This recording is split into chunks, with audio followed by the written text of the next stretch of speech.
श्री शिवाय नमस्तुभ्यम। हम सबको पता है कि आज है 31 मार्च यानी कि बड़ा रविवार का बहुत ही प्यारा सा दिन। और अगर आपको अपनी फैमिली में परिवार में बहुत सारी खुशियां चाहिए तो ये वीडियो आपके लिए है। बस आज रात में एक पुष्य दीपक आप सभी को अपने घर पे लगाना है, जिससे आपकी फैमिली तो खुश रहेगी ही रहेगी, साथ ही साथ आप अपनी कोई भी मनोकामनाएं इससे पूरी कर सकते हैं। ठीक है, वीडियो को पूरा देखिएगा ताकि चीज़ें आपको बहुत आसानी से समझ में आ पाएँ। ठीक है, सबसे पहले हम लोग उपाय की बात करते हैं। तो इसके लिए आपको जलाना होगा दीपक। तो आपको ये बता दूं कि इस उपाय के लिए आप दो ऑप्शन चूज कर सकते हो। ठीक है, दोनों ऑप्शन आपको बताऊंगा, जहां आपको आसान लगेगा उस एक दीपक को लगाएंगे। ठीक है, देखो अब वो दीपक आपको लगाना होगा चौमुखी दिया। ठीक है, चौमुखी दिए का मतलब कि आपको बड़ी बड़ी दो बत्ती इस तरीके से क्रॉस के फॉर्म में लगानी है। चार बत्ती मत लगाया करो, दो बत्ती बड़ी बड़ी लगाना चाहिए। ठीक है ना। उसके बाद इस दीपक के अंदर आपको डालना होगा घी। ठीक है, कुछ भी और नहीं डालना है, ना तो तिल का तेल ना ही सरसों का तेल, इसमें आपको घी डालना। ठीक है, फिर आप इस दीपक को उठाना, साथ ही साथ इसके साथ आपको 2 लौंग की भी जरूरत है। रविवार को आप जब भी दीपक का कोई भी उपाय करो तो आपको उसके लिए लौंग बहुत जरूरी होता है। ठीक है, ले लिया। फिर उसके बाद में आपको लेकर के चले जाना है वट वृक्ष के नीचे, यानी कि बरगद के पेड़ के नीचे। अब यहीं पे जो बताऊंगा मेरी बात बहुत ध्यान से सुनेंगे। शाम को ही जाना है, सुबह इस उपाय को नहीं करना है। आपको जाना है और वही जो चौमुखी दीपक मैंने आपको दिखाया, उस चौमुखी दिए को सबसे पहले वहां पे प्रज्वलित करेंगे, जलाएंगे। ठीक है, दीपक को जलाने के बाद में आप अपने साथ कच्चा सूत लेकर के जाएंगे या फिर रक्षा सूत्र लेके जाएंगे, जिसको हम लोग मौली या कलावा बोलते हैं।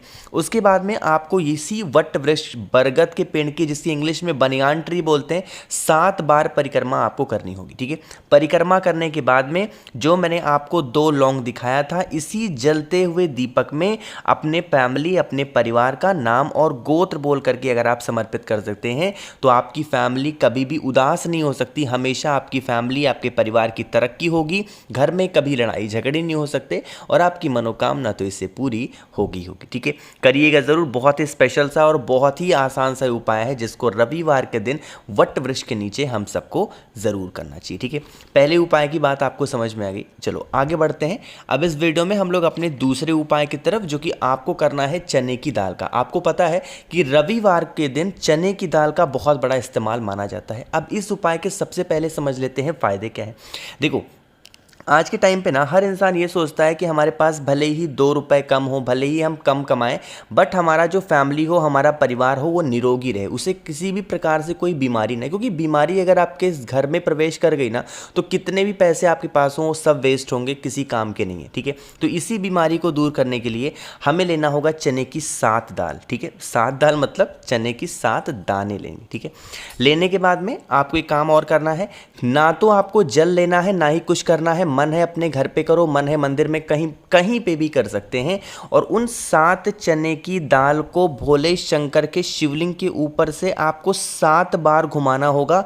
यहां पे आपको बोलना है ओम नमः शिवाय। ठीक है, हमेशा मैं आपसे कहता हूं श्री शिवाय नमस्तुभ्यम, बट इस उपाय के लिए आपको उन 7 चने की दाल को राइट हैंड में लेकर के 7 बार घुमाना है और ओम नमः शिवाय का स्मरण करेंगे। ठीक है, देखो शिवलिंग के ऊपर रखना नहीं है, बस आपको स्मरण करेंगे और उसके बाद में इन 7 चने की दाल को उठाना।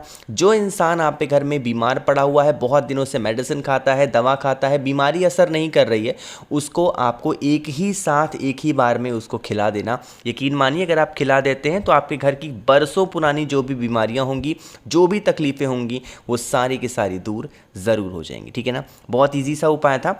तो 2 उपाय की हमने बात कर ली है। आगे बढ़ते हैं अब इस वीडियो के हम लोग अपने तीसरे उपाय की तरफ। अब ये तीसरा उपाय क्या है और इसके क्या फ़ायदे होंगे वो सब कुछ आपको बताऊंगा, लेकिन एक छोटा सा काम कर दो, और वो है वीडियो को लाइक करेंगे, वीडियो को शेयर ज़्यादा से ज़्यादा लोगों तक करिएगा, ताकि आज सभी लोग इस उपाय को कर पाएँ।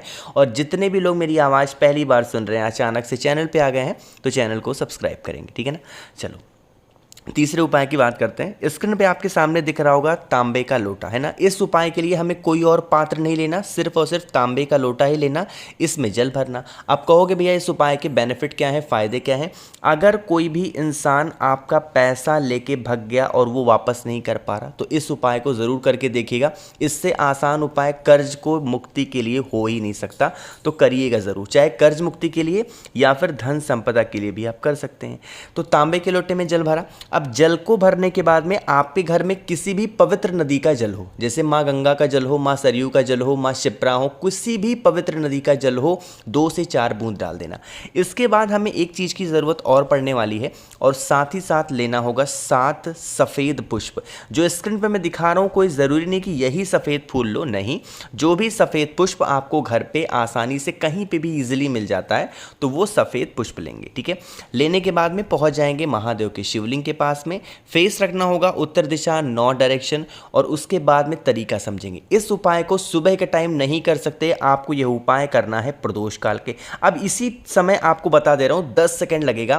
प्रदोष काल एक्चुअली में होता क्या है, देखो, जब सूर्यास्त होता है ना, सूर्यास्त से 30 मिनट पहले का टाइम और सूर्यास्त से 30 मिनट बाद का टाइम जो होता है वही प्रदोष काल कहलाता है। जैसे मैं कहूं कि अगर आज सूर्यास्त 6 बजे होगा तो प्रदोष काल कब से स्टार्ट होगा, शाम को 5:30 बजे से प्रदोष काल स्टार्ट हो जाएगा और शाम को 6:30 बजे तक प्रदोष काल रहेगा। तो इसके बीच में आप इस उपाय को कर सकते हैं। ठीक है, सबसे पहले जाना, और उसके बाद में अवधूतेश्वर महादेव, महादेव का एक बहुत ही प्यारा नाम है अवधूत रूप, अवधूतेश्वर महादेव के नाम से 1 लोटा जल चढ़ाएंगे। ठीक है, जल को चढ़ाने के बाद में अपने राइट हैंड से, अपने दाहिने हाथ से शिवलिंग को अच्छे तरीके से पोंछेंगे, जितना अच्छा साफ कर सकते हो। ठीक है, साफ करने के बाद में जो 7 सफ़ेद पुष्प हैं, उन 7 सफ़ेद पुष्पों को उस इंसान का नाम और गोत्र बोलना जिससे आपको कर्ज मुक्ति चाहिए, आप किसी का पैसा वापस नहीं कर पा रहे हो, फिर कोई आपका पैसा वापस नहीं कर रहा, उस इंसान का नाम और गोत्र बोल करके वो 7 सफ़ेद पुष्प यहीं पे माता अशोक सुंदरी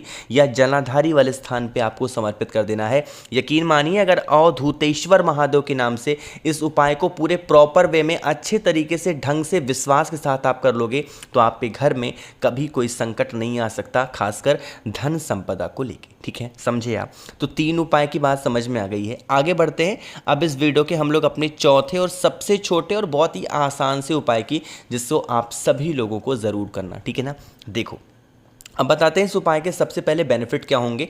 इस उपाय का सिर्फ और सिर्फ एक फ़ायदा है, और वो है इच्छा पूर्ति। बहुत परेशान हो, विश पूरी नहीं हो पा रही है, प्रदोष कर लिया, पशुपति व्रत कर लिया, फिर भी आपकी इच्छा नहीं पूरी हुई, तो अब इस उपाय को करके देखिएगा।